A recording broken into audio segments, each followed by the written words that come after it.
Oi, gente maravilhosa, tudo bem com vocês? Bem-vindos para mais uma aula da Escola Loucos por Jesus, estudando a Palavra de Deus, esse livro maravilhoso. Nessa segundona, nesse início de semana, eu estou muito feliz de estar aqui com você para a gente estudar a Palavra do Senhor. Já estudamos o livro de Mateus todinho, estudamos Marcos todinho e já chegamos em Lucas capítulo 17, isso mesmo. Hoje vamos estudar Lucas 17, amanhã, terça-feira, vamos estudar Lucas 18 e na quarta-feira, com os alunos exclusivos do canal, vamos estudar Lucas 19. Então já te adianto aqui para te convidar para se tornar um membro exclusivo do nosso canal. Como? Clicando aí no botão tornar-se membro do canal e colar com a gente, porque vai ser maravilhoso ter você conosco. Então vamos lá? Vamos estudar a Palavra de Deus? Tá preparado aí? Já quero que você compartilhe essa live. Manda ela aí, envia. Manda para as pessoas, fala, gente, começou aqui. Bora, corre. Vamos estudar com o pastor Lucinho aqui, Lucas capítulo 17, porque, gente, aqui, Deus calado é assim, ó. Deus falando é assim. Muita gente reclama, Deus não está falando comigo. Não é que não está falando, é que a Bíblia está fechada. Você abriu a Bíblia, Deus está falando. Então Deus vai falar com a gente agora, através de Lucas capítulo 17. Vamos embora? Então vamos. Diz assim a Bíblia, Lucas 17:1. Jesus disse aos seus discípulos, é inevitável que aconteçam coisas que levem o povo a tropeçar, mas ai da pessoa por meio de quem elas acontecem.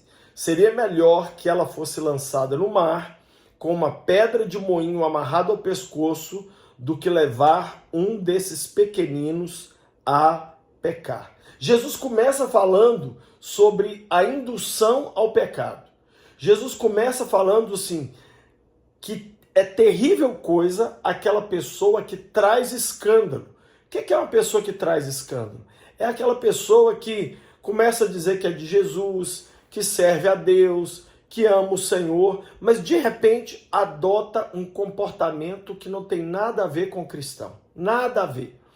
E aí todo mundo fica sabendo, aquilo causa um escândalo e a fé de muitas pessoas é abalada, né? Por conta disso, Jesus chega a fazer uma analogia muito forte, ele diz, era melhor que essa pessoa amarrasse uma pedra de moinho é uma pedra gigante, no pescoço e se lançasse ao mar, do que levar um desses pequeninos a pecar.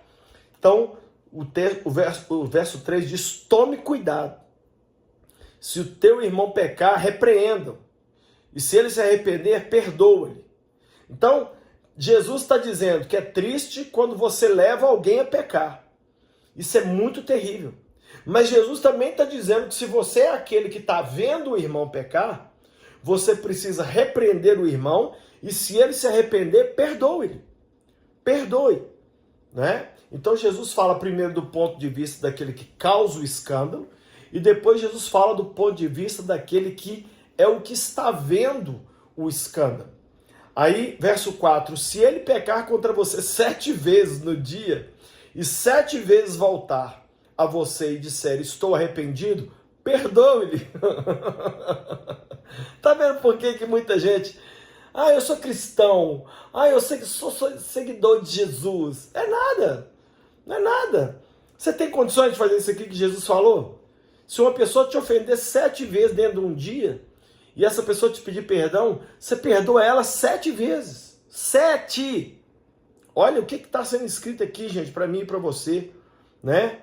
Então, o perdão não é uma coisa que o cristão faz quando está sentindo vontade, ou quando o outro pediu perdão. Não, a gente precisa perdoar, né? Tanto é que os discípulos, quando ouviram isso, olha o que eles falaram, verso 5. Os discípulos disseram ao Senhor, aumenta a nossa fé. Quando os discípulos, o que, Jesus? Eu vou ter que perdoar a pessoa 7 vezes num dia? Aumenta a nossa fé. Aumenta aí, porque o negócio não está brincadeira não, né? E ele respondeu, se vocês tiverem fé do tamanho de uma semente de mostarda, gente, vocês já viram semente de mostarda? Ela parece um piolho. Ela é como um sujinho, pequenininho, do tamanho de um piolho, na ponta do dedo. Jesus disse: se vocês tiverem fé do tamanho de uma semente de mostarda, poderão dizer a esta amoreira: arranque-se e plante-se no mar, e ela obedecerá. Qual de vocês, que tendo um servo que esteja arando ou cuidando das ovelhas, lhe dirá quando ele chegar do campo: venha agora e sente-se para comer? Ao contrário, não dirá: prepare o meu jantar, apronte-se e sirva-me, enquanto eu bebo, e depois disso você come e bebe? Será que ele agradecerá ao servo por ter feito o que lhe foi ordenado? Assim também vocês, quando tiverem feito tudo o que foi ordenado, devem dizer: somos servos inúteis, pois apenas cumprimos o nosso dever. Então, Jesus ensina aqui sobre perdoar o irmão, segundo o ensinamento sobre ter fé.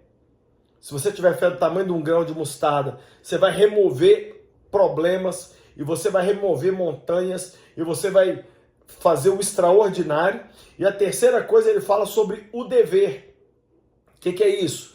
Quando eu e você, como cristãos, obedecermos a Deus e cumprirmos tudo que Deus quer que a gente faça, nós ainda devemos dizer: somos servos inúteis. Por quê? Porque só fizemos aquilo que foi ordenado que nós fizéssemos. Então nós não devemos bater no peito. Por exemplo, eu estou fazendo essa live aqui. Eu não devo bater no peito e falar: eu sou o cara, porque eu estou ensinando a Bíblia, capítulo por capítulo. Não, isso aí é a obrigação. Obrigação.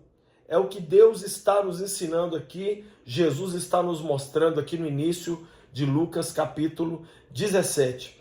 Aí vem o verso 11, né, que é um milagre que Jesus cura o maior número de pessoas ao mesmo tempo. A caminho de Jerusalém, Jesus passou pela divisa entre Samaria e Galileia. Ao entrar num povoado, 10 leprosos dirigiram-se a ele. Ficaram a certa distância e gritaram em alta voz: Jesus, mestre, tem piedade de nós. Ao vê-los, ele disse: vão e mostrem-se aos sacerdotes. Eu amo Jesus, gente. Jesus nunca fez uma cura igual a outra. Teve leproso que Jesus tocou dizendo: seja curado. Teve momento que Jesus curou leproso encostando nele. Mas esses 10 leprosos aqui, ele mandou eles irem se mostrar ao sacerdote. Vai lá e mostra. Sabe o que eu percebo, gente? Não há como padronizar o agir de Deus. Deus age do jeito que ele quiser. Ele pode responder 10 vezes a mesma oração de 10 maneiras diferentes. De 10 maneiras diferentes.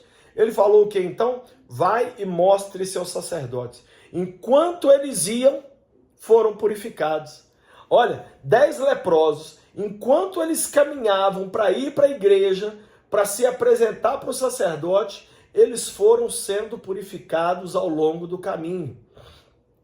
Um deles, quando viu que estava curado, voltou louvando a Deus em alta voz. Prostrou-se aos pés de Jesus e lhe agradeceu. E este era um samaritano. Jesus perguntou: não foram purificados todos os 10? Onde estão os outros 9? Não se achou nenhum que voltasse para dar louvor a Deus, a não ser esse estrangeiro? Então Jesus lhe disse: levante-se e vá. A sua fé o salvou. Presta atenção, gente. 10 foram curados, 10 foram purificados, mas só um voltou para agradecer. Esse é o texto da Bíblia mais usado sobre gratidão. Minha pergunta para você: você tem sido grato? Ou você é aquela pessoa que vive lembrando Deus do que te falta? Deus, ainda me falta isso, Deus, ainda me falta aquilo, Deus, eu não tenho isso e isso na minha vida, eu estou precisando disso, estou precisando daquilo. Você é esse tipo de pessoa? Como é você? Quem é você? E o mais interessante, hein? Todos os 10 foram purificados, mas só um foi salvo. Jesus disse: levante-se e vá, a sua fé te salvou. Os outros 9 não ouviram isso aqui não. Os outros 9 não tiveram a sua salvação confirmada por Jesus. Não tiveram não. Então, quando recebemos um milagre, temos que usar o milagre para glorificar o milagreiro, para dar glória a Deus, para viver uma vida de gratidão a Deus, e não simplesmente Ah, recebi o dinheiro que eu queria, recebi o marido que eu queria, recebi a vitória que eu queria, agora eu vou curtir minha vida. Não, não, não, não. Os outros 9 saíram para curtir a vida. Esse aqui voltou. Voltou para agradecer. E ele era samaritano. Samaritano era o povo mais brigado com os judeus. Então, de onde menos se esperava, surgiu gratidão. Olha que história maravilhosa.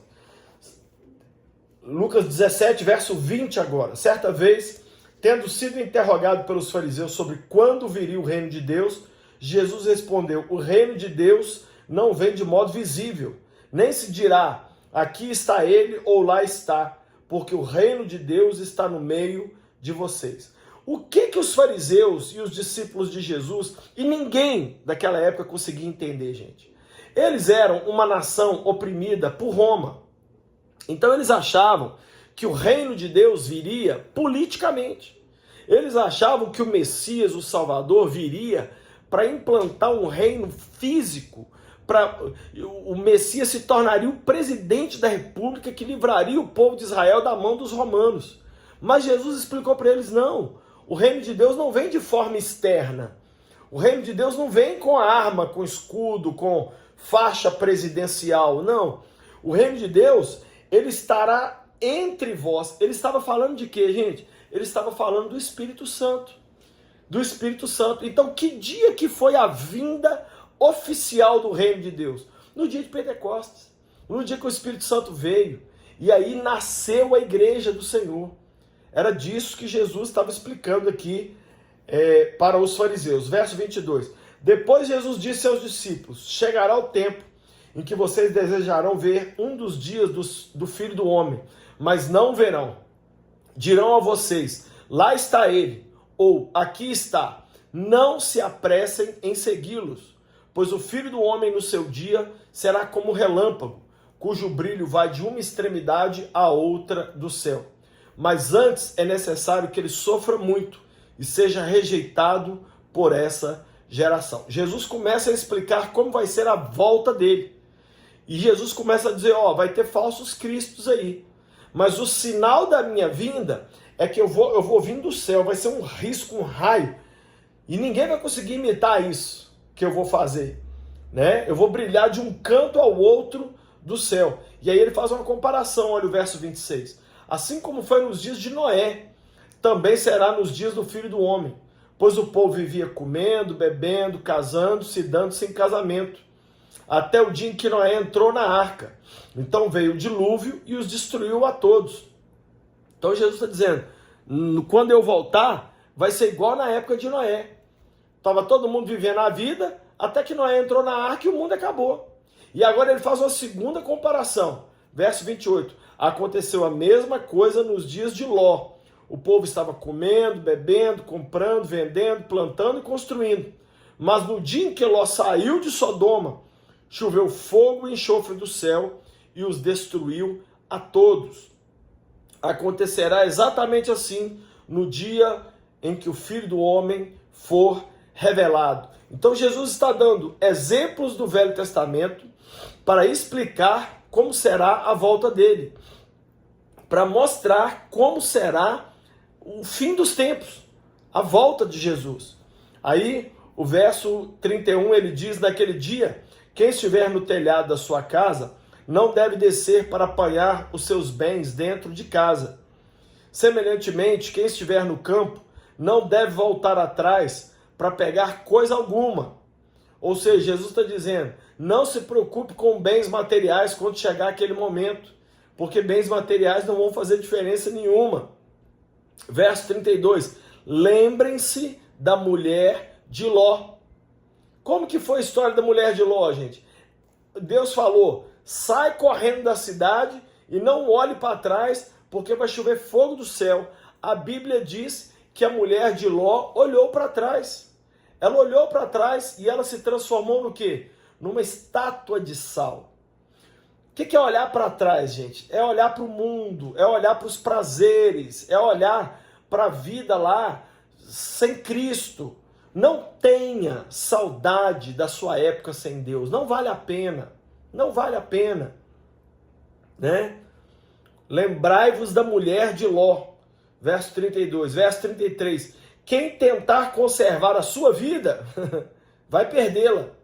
Mas quem perder a sua vida, esse a preservará. Em outras palavras, Jesus está dizendo, quem perder a vida na minha causa, vai vencer. Mas aqueles que tentarem se guardar e se proteger, esses vão se lascar. Né? Verso 34. Eu digo a vocês, naquela noite, 2 pessoas estarão numa cama. Uma será levada e outra será deixada. Olha que cena forte. 2 mulheres estarão moendo trigos juntas. Uma será tirada, a outra será deixada. 2 pessoas estarão no campo. Uma será tirada, a outra será deixada. De que Jesus está falando aqui, gente? Ele está falando da volta dele. Ele está falando que quando ele vier, vai ter situação onde está o marido e a mulher na cama, um vai ser arrebatado, o outro não vai. Vai ter 2 pessoas trabalhando num campo, um vai ser levado, o outro não vai. Né? Verso 37. Onde, Senhor? Perguntaram os discípulos. Ele respondeu, onde houver um cadáver, ali se ajuntarão os abutres. Em outras palavras, eu vou levar os meus e quem ficar vai ser comido de bicho. Vai ser comido pelos abutres, né? Vai ter um fim terrível. E dessa maneira Jesus conclui aqui no Evangelho de Lucas um dos textos mais importantes sobre a sua volta, mostrando assim a diferença entre ele e os falsos cristos. Pai, eu abençoo cada vida que assistiu essa aula de hoje. Essa aula, Pai, de Lucas capítulo 17, que nos mostra verdades tão grandes sobre o teu reino. Eu quero te pedir, ó Deus, em nome de Jesus, que o Senhor nos deixe preparados. Queremos estar preparados, prontos, para o dia que o Senhor voltar, nós sermos levados. Não queremos ficar, não queremos olhar para trás como a mulher de Ló, não queremos suspirar pelos pecados dessa terra e pelos falsos prazeres que o mundo tem para nós. Ajuda-nos a sermos daqueles que serão fiéis até o fim. Eu entrego, ó Pai, nas tuas mãos cada vida que me assiste. E eu declaro hoje, cada vida preparada para buscar o Senhor e estar pronta quando o Senhor voltar. Em nome de Jesus. Amém. Amém, galera? Que bom que você está aqui comigo assistindo essa aula. Eu vou te pedir um grande favor. Comenta aqui embaixo o que você achou da aula de hoje. Para mim, isso tem grande importância. Quero lembrar você, hoje estudamos Lucas capítulo 17. Amanhã, terça-feira, vamos estudar Lucas capítulo 18. E quarta-feira, Lucas 19. Agora, as aulas das quartas-feiras são somente para membros exclusivos do canal. Então, se você ainda não é membro do meu canal do YouTube, clica no botão tornar-se membro do canal e você vai pagar a quantia simbólica de R$ 14,90 por mês, que vai te dar acesso a todo o conteúdo exclusivo do meu canal. Não somente o conteúdo exclusivo que virá, como o conteúdo exclusivo que já passou. Faça isso hoje, tá? Mas amanhã e depois da manhã, 19 horas, nós temos aula. Não esquece não. Temos também aqui os nossos livrinhos, ó, da loja do Lucinho. Olha esse livro, gente. Espiritualidade e Sexualidade. Vocês têm que ler esse livro. Simplesmente extraordinário. Olha esse livro aqui, Faça Guerra. É o livro que eu escrevi sobre guerra espiritual. Olha esse livro aqui, Campo de Batalha da Mente, da pastora Joyce Meyer. Vendeu milhões de livros desse e fala sobre como vencer a batalha aqui no campo dos pensamentos. Olha outro livro maravilhoso, Andando com o Tanque Vazio, sobre vitória emocional, como ter as suas emoções saradas. E por último, um livro fantástico de um amigo meu chamado Metanoia, né? Do meu amigo JB Carvalho. Esse livro também mudou muito a minha vida. Todos esses livros aqui você encontra na loja do Lucinho.com.br e eles vão transformar você. Lá também você encontra muitas bíblias, muitas camisetas, muitas pulseirinhas e até vestido tem na loja do Lucinho agora, tá bom?